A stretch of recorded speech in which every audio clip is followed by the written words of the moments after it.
The school bus driver, a teacher, and 22 elementary school students find themselves trapped in a fiery trap of the deadliest fire in California's history. Trust him. I believe in him. And now we can only rely on him.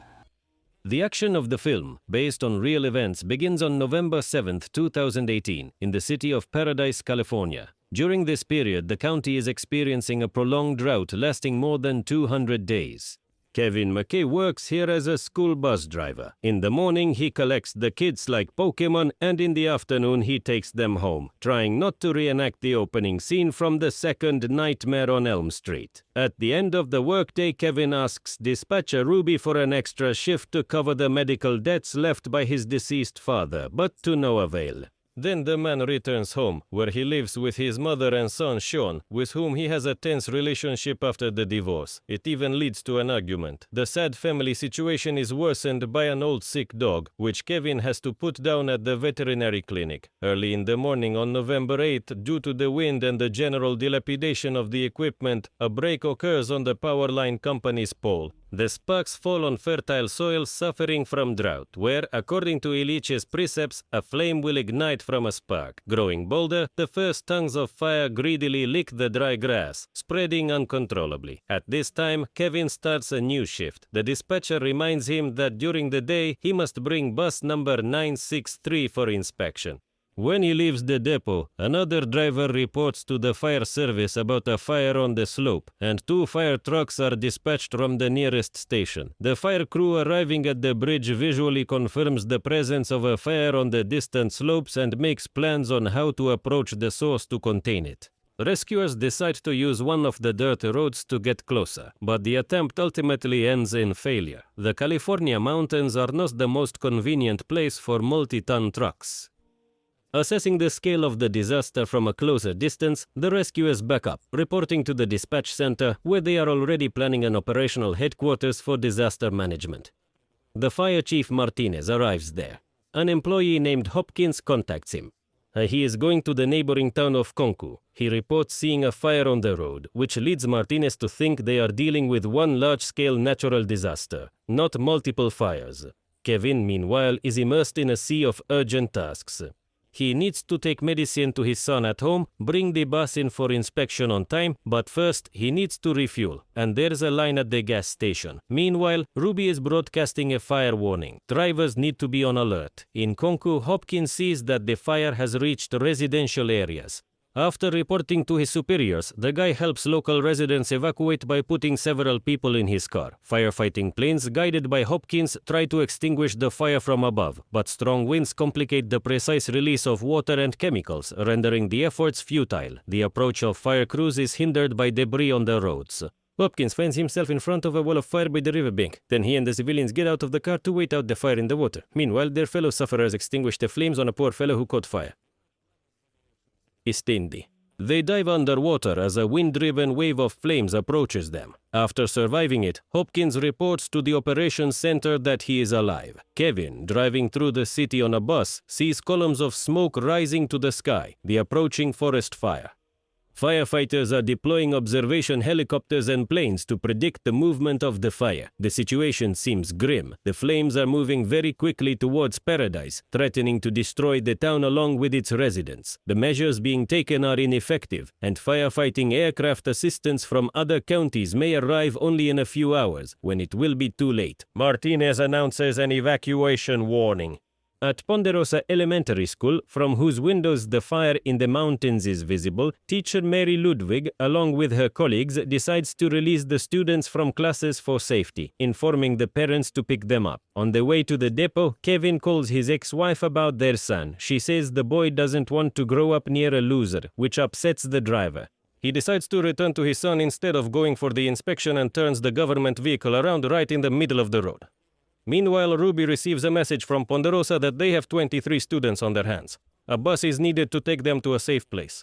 Ruby calls the subordinate drivers, but all of them are busy with the same thing, evacuating children from other schools. Remembering that he is actually at work and in the right area, Kevin volunteers to quickly run the route while the brave firefighters are doing their best to slow the advance of the fire towards the city. Reaching the school, he signals to the passengers, but they are in no hurry to get out. Mary doesn't want to scare the children by rushing, since there's no immediate deadline, unlike from the surrounding forests, Kevin says it makes sense to hurry before panicking residents create traffic jams on the roads. However, the teacher leads the school children slowly. At the last moment, parents take one girl, leaving 22 passengers on the bus. The driver tells Mary that she will have to go with them. At the gathering point, he won't have time to watch the kids. They try to get through the traffic jams on the roads to the gathering point. Kevin decides to turn off the highway and take a detour, for which he turns around and goes back to take another road. At this moment, communication with the dispatch center goes out. It wasn't renewable and the firefighters are expanding the evacuation zone. The gathering point they are heading to is no longer safe. Ruby tries to warn him that they need to head to another point, to the city of Chico, but unsuccessfully. The radio isn't picking up a signal. The fire is gradually consuming the city, and from the rising plumes of smoke, it seems like night has fallen. The roads are clogged with citizens' cars. Instead of an organized evacuation, there are chaotic traffic jams. Additionally, some people abandon their cars right on the road to escape on foot or with others. Facing another blockage, the man tells Mary to take the wheel, while he gets out to negotiate with the traffic controller to let them through. Although the controller has clear orders to clear the road for fire trucks, he allows Kevin to follow one of them, which requires clearing the way of other cars. Once on the highway, the school bus continues its journey to the gathering point. However, they are met with bitter disappointment. There is no one there, and the area is already slowly burning, adding fuel to the existing fire. Realizing they are not welcome here, Mary suggests going to Chico, the neighboring town where the main evacuation center is located. The adults return to the bus, calming the frightened children. Kevin drives the vehicle along roads engulfed in smoke, ash, and lit by flashes of fire. All that's missing is a sign saying, "Welcome to Silent Hill." But they are not the only smart ones. There are plenty of cars ahead. Consulting the map, Kevin and Mary try to build a safe route, but in rapidly changing conditions, this is problematic. Having decided on a direction, Kevin boldly speeds there, weaving between other cars on the road. The situation is worsened by downed power lines, threatening with electric shock. The energy company still hasn't cut power to the affected areas, but the seasoned driver skillfully maneuvers the bus through this slalom, cutting through a wooden fence at the end of the route. Upon reaching the desired highway, they see that everything is at a standstill there too. Dozens of cars have formed a traffic jam, and firefighters are trying to contain the spread of the fire. In addition, the locals began indulging in their favorite pastime in the chaos: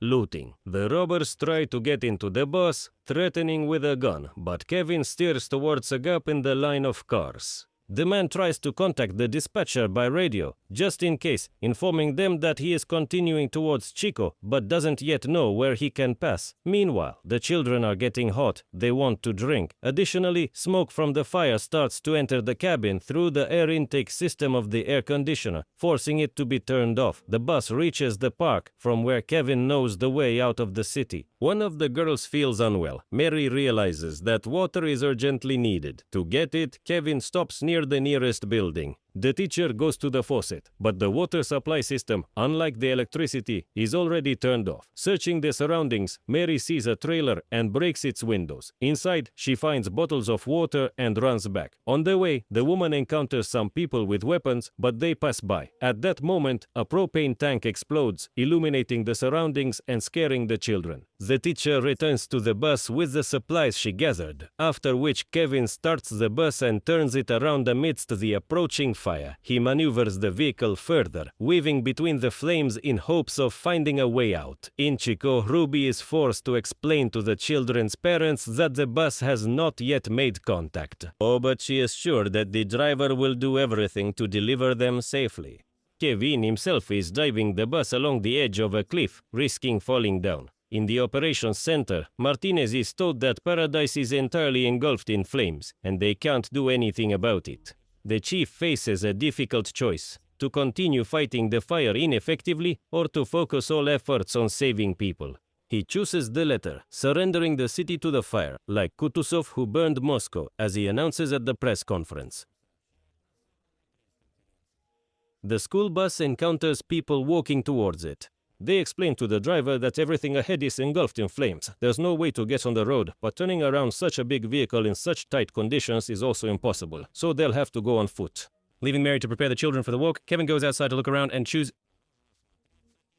direction. Claiming to be enthusiastic about the hill, he realizes that there is a complete fiery arc around, and they are right in the middle of it. Returning, he tells the teacher that there is nowhere to go. They have to stay put, pray, and hope for a miracle. To make breathing easier, Kevin makes homemade filters for the children using a t-shirt and water. The adults take turns sitting with the frightened school children, calming them as best as they can and promising that everything will be fine. But the adults themselves no longer really believe it. Mary even thinks it might be better to let the children breathe in the smoke and fall asleep if the fire comes their way. They share stories about their lives. The woman admits that she left her hometown of Paradise only once, and the driver shares that he had a falling out with his father at 16, left home, and never spoke to him again. When his father fell ill, he didn't make it back in time to say goodbye. Now Kevin fears the same rift might happen with his son, but when the first tongues of flame approach the bus, there is no trace of the former pessimism. Adults quickly grab fire extinguishers and do what they are meant for. Extinguish the fire. In the process, Kevin suddenly finds zen and gusts of fresh wind on his face. He realizes that salvation is not so far away. It's just the veil of smoke that prevents him from seeing it. The man returns to the bus with the brilliant idea to boldly drive through the wall of fire. Kevin weaves through the fire-engulfed forest in a last desperate attempt to escape the deadly trap. The element tries to reach the metal box on wheels, but all it manages is to slide its fiery paws.